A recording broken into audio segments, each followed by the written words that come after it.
محاکمہ کے نام سے معرفی کیا گیا ہے۔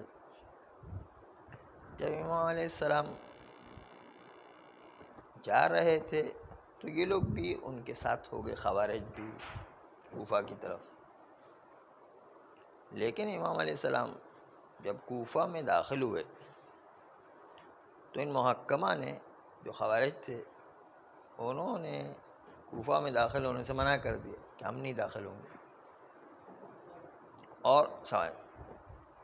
بجائے کوفہ کے وہ لوگ قریہ حرورہ کی طرف گئے، اور ان میں سے ایک تھوڑی سی جماعت نخیلہ کی طرف گئی جو فوجی علاقہ تھا۔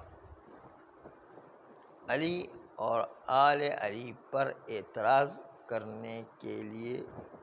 اور اپنا اعتراض جمانے کے لیے یہ کام انہوں نے کیا۔ پھر اسی پر اکتفا نہیں کیا، اپنے عمل سے بھی اس کو ظاہر کیا کہ یہ لوگ علی کے مخالف ہیں اور ان کے اوامر کی اطاعت نہیں کرنے والے ان کی اطاعت سے خارج ہو گئے ہیں، اور ان کی مخالفت کے رنگ برنگ کے حیلے اور مختلف جو ہے عیاریاں مکاریاں ہوا کرتی تھی، لیکن سب کے سب مشترک تھی اس چیز کے اندر کہ وہ رد کر رہے تھے اس کام کو جو تحکیم کے معاہدے میں آیا تھا۔ ان میں سے ہم چند ضروری چیزوں کو جو علی کی مخالفت میں کر رہے تھے وہ ذکر کر رہے ہیں۔ نمبر 1، جب علی علیہ السلام مسجد میں نماز پڑھانے کے لیے آتے تھے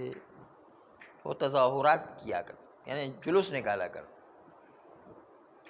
اور کہتے تھے لا حکم الا للہ،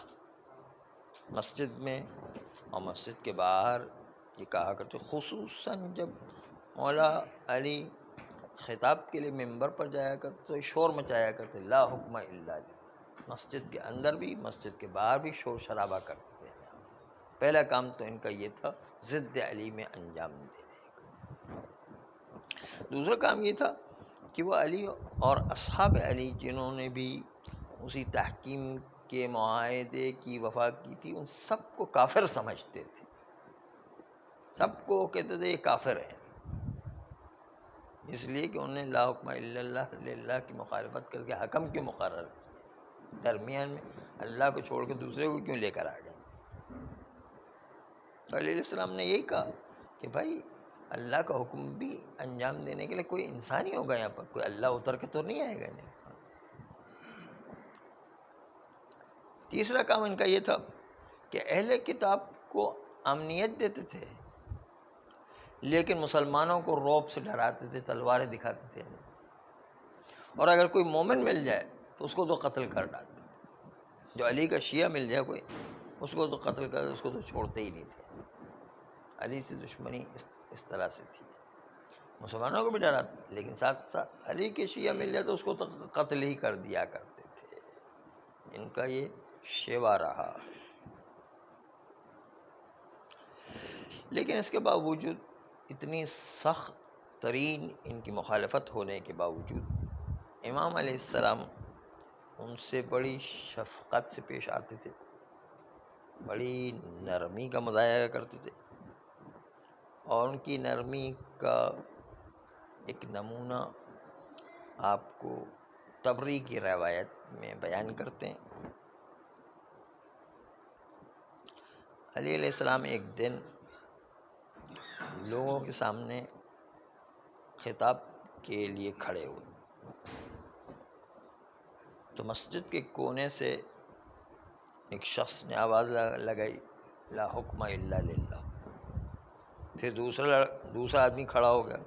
اس نے بھی اسی طریقے سے پہلے کی طرح لا حکم الا للہ، پھر متواتر چند لوگ کھڑے ہو گئے اور وہی لا حکم الا للہ کا نعرہ لگانے لگے۔ تو علی علیہ السلام نے کہا اللہ اکبر، یقیناً اللہ بڑا ہے، اسی کا حکم چلے گا، لیکن کلمۃ حق یراد بہا الباطل، یہ حق کلمہ کہہ رہے ہیں، لیکن ان کی مراد جو باطل ہے، کوئی حق کی بات کہنے کے نتیجے میں اس سے ہیلا بہانہ کر کے باطل کا ارادہ رکھ رہے۔ اما ان لکم عندنا ثلاثن، ہمارے لیے آپ کے پاس 3 چیزیں ہیں۔ ما صاحب تمونا، جو تم لوگوں نے ہم سے ابھی تک بات اس سلسلے میں نہیں کی ہے۔ نمبر 1، لا نمنعکم مساجد اللہ ان تذکروا فیہا اسمہ، ہم نے تمہیں مسجد خدا سے نہیں روکا ہے کہ تم مسجد میں آ کے اللہ کا نام لو، اللہ کو یاد کرو، اس سے ہم نے تو نہیں روکا ہے۔ نہیں۔ دوسرے یہ کہ ولا نمنعکم الفیء ما دامت ایدیکم مع ایدینا، ہم نے مال غنیمت میں بھی تمہیں منع نہیں کیا ہے جب تک کہ تمہارے ہاتھ ہمارے ہاتھ کے ساتھ ملے ہوئے ہیں۔ نمبر 3، وَلَا نُقَاتِلُكُمْ حَتَّى تَبْدَؤُونَ، اور ہم آپ لوگوں سے جنگ نہیں کریں گے جب تک کہ آپ جو ہے ہم سے جنگ کو ظاہر نہ کریں، خود ہم آپ سے جنگ نہیں کرتے۔ یہ 3 باتیں تو ہیں۔ پھر جو ہے مولا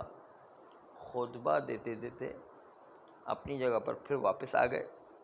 جہاں پر خطبے سے پہلے تھے۔ اس سے پتہ چلتا ہے کہ مولا کا رویہ ان کے ساتھ شروع میں بڑا نرم تھا، انہوں نے خود نے کام خراب کر دیا، جس کے نتیجے کے اندر بہرحال جنگ نہروان پیش آئی۔ جنگ جمل کی طرح جنگ نہروان بھی مولا کو مجبوری کے طور پر اپنے مسلمان بھائیوں سے لڑنا پڑی،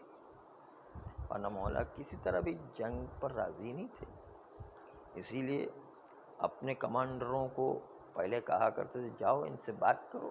ان کو کسی طرح قائل کرنے کی کوشش کرو کہ بھائی کس لیے جنگ کر رہے ہو، ہم دونوں مسلمان ہیں،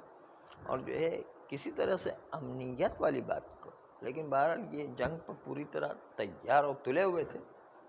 کسی طرح بھی کوئی بات ماننے کو تیار ہے۔ یہ ایک قسم کے خشک مقدس جوشیلے تھے،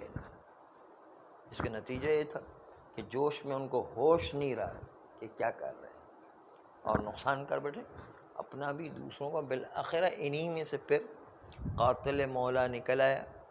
اور ابن ملجم نے علی علیہ السلام پر تلوار چلائی، وہ بھی پیچھے سازشی ہاتھ کام کر رہے تھے۔ ہماری جو معلومات اور تحقیقات اس میں اس ابن ملجم کے پیچھے بھی حاکم شام کا ہاتھ تھا، لیکن وہ بڑے رمز اور مرموز طریقے سے کام انجام۔ امام حسن کی شہادت میں جس طرح حاکم شام کا زہر دینے میں ہاتھ تھا، اس طرح ابن ملجم کی تلوار میں بھی حاکم شام کا ہاتھ تھا جو ابن ملجم نے تلوار چلائی۔ یہ ایک بہانہ تھا کہ 3 آدمیوں کو بھیجا ہے، ایک جو ہے معاویہ کو قتل کرے گا، ایک عمر عاص کو قتل کرے گا، ایک علی کو قتل کرے گا تاکہ یہ فتنہ ختم۔ یہ ظاہری نقشہ تھا، لیکن باطن میں ان کو ظاہری طور پر زخمی کر دیا جائے اور جو ہے مولا علی کو شہید کر دیا جائے۔ یہ بڑی چالاکی سے جو ہے کام انجام پایا ہے۔ صلی اللہ علیہ وآلہ